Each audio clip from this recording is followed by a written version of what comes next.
Hello friends, आज का मेरा टॉपिक है भारतीय इतिहास का विभाजन। यह इतिहास का एक बहुत ही महत्वपूर्ण चैप्टर है, इसीलिए मेरे साथ शुरू से अंत तक बने रहें। अब हम लोग आज के टॉपिक की ओर चलते हैं। बीती हुई घटनाओं का अध्ययन इतिहास कहलाता है। इतिहास शब्द की उत्पत्ति संस्कृत के 3 शब्दों इति, ह और आज से मिलकर हुई है। इति का अर्थ है जैसा हुआ वैसा ही, ह का अर्थ होता है सचमुच और आस का अर्थ है निरंतर रहना या बोध होना। इतिहास का पिता हेरोडोटस को कहा जाता है। इतिहास शब्द का सर्वप्रथम प्रयोग हेरोडोटस ने अपने प्रसिद्ध पुस्तक हिस्टोरिका में की थी। अध्ययन की सुविधा हेतु इतिहासकारों ने भारतीय इतिहास को 3 कालखंडों में बांटा है। फर्स्ट, प्रागैतिहासिक काल, जिसे प्री हिस्टोरिकल पीरियड भी कहते हैं।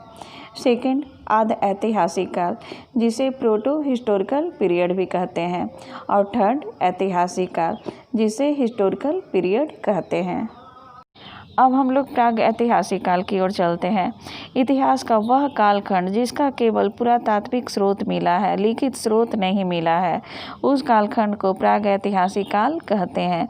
पाषाण काल को प्रागैतिहासिक काल के नाम से जानते हैं क्योंकि इस कालखंड का कोई लिखित स्रोत नहीं है। इस काल के बारे में हमें जो भी जानकारी मिलती है वो सिर्फ पुरातात्विक है। प्रागैतिहासिक काल को भी 3 भागों में बांटा गया है। फर्स्ट, पूरा पाषाण काल, सेकंड, मध्य पाषाण काल और थर्ड, नव पाषाण काल। पूरा पाषाण काल का टाइम पीरियड है 25 लाख से 10,000 BC। मध्य पाषाण काल का टाइम पीरियड है 10,000 से 4,000 BC और नव पाषाण काल का टाइम पीरियड है 4,000 से 10,000 BC। फ्रेंड्स, विभिन्न पुस्तकों में इसका टाइम पीरियड अलग अलग दिया हुआ है। मैंने जो टाइम पीरियड लिया है वह अधिकांश पुस्तकों में दिया है, इसीलिए टाइम पीरियड कुछ इधर उधर हो सकता है। अब हम लोग आधे ऐतिहासिक काल की ओर चलते हैं। इतिहास का वह कालखंड जिसका पुरातात्विक स्रोत भी मिला है और लिखित स्रोत भी, लेकिन उन लिखित स्रोत को अभी तक नहीं पढ़ा जा सका है। ऐसे कालखंड को आधे ऐतिहासिक काल कहते हैं। सिंधु घाटी सभ्यता को आधे ऐतिहासिक काल कहा जाता है क्योंकि सिंधु घाटी सभ्यता से जो लिखित साक्ष्य मिले हैं उसे अभी तक नहीं पढ़ा जा सका है। अब हम लोग ऐतिहासिक काल की ओर चलते हैं। ऐतिहासिक काल वह काल है जिसके पुरातात्विक स्रोत भी मिले हैं और लिखित साक्ष्य भी मिले हैं और लिखित साक्ष्य को पढ़ा भी गया है। वैदिक सभ्यता, मौर्य काल, गुप्त काल, जैन धर्म, बौद्ध धर्म ऐतिहासिक काल में आते हैं क्योंकि इसके बारे में हमें जानकारी लिखित स्रोतों से भी मिलता है। ऐतिहासिक काल को 3 भागों में बांटा गया है। फर्स्ट, प्राचीन भारत का इतिहास, सेकंड, मध्य भारत का इतिहास और थर्ड, आधुनिक भारत का इतिहास। प्राचीन भारत का इतिहास का टाइम पीरियड है 600 BC से 712 AC। मध्य भारत का इतिहास का टाइम पीरियड है 712 से 1707 AC और आधुनिक भारत का इतिहास का टाइम पीरियड है 1707 से अभी तक वर्तमान तक। फ्रेंड्स, एक बार हम लोग इसका रिवीजन कर लेते हैं। स्रोतों के आधार पर भारत के इतिहास को 3 भागों में बांटा गया है।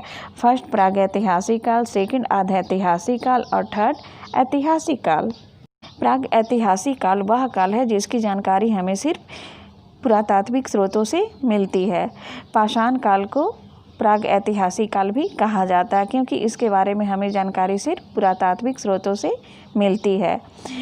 प्रागैतिहासिक काल को भी 3 भागों में बांटा गया है। पूरा पाषाण काल, मध्य पाषाण काल और नव पाषाण काल।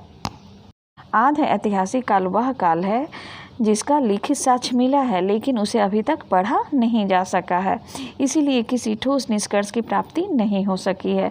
सिंधु घाटी सभ्यता आधे ऐतिहासिक काल में आता है क्योंकि सिंधु घाटी सभ्यता से लिपि तो हमें प्राप्त हुई है लेकिन उसे अभी तक पढ़ा नहीं जा सका है। ऐतिहासिक काल वह काल है जिसकी जानकारी हमें पुरातात्विक स्रोतों से भी मिलती है और लिखित साक्ष्यों से भी। वैदिक सभ्यता, मौर्य काल, गुप्त काल, जैन धर्म, बौद्ध धर्म ऐतिहासिक काल में आते हैं। ऐतिहासिक काल को भी 3 भागों में बांटा गया है। फर्स्ट, प्राचीन भारत का इतिहास, सेकंड, मध्य भारत का इतिहास और थर्ड, आधुनिक भारत का इतिहास। इसी के साथ मेरा आज का वीडियो समाप्त होता है। यदि मेरी जानकारी आपको अच्छी लगे तो लाइक, शेयर और सब्सक्राइब कीजिएगा। हम लोग फिर मिलेंगे अगले वीडियो में, तब तक के लिए नमस्कार।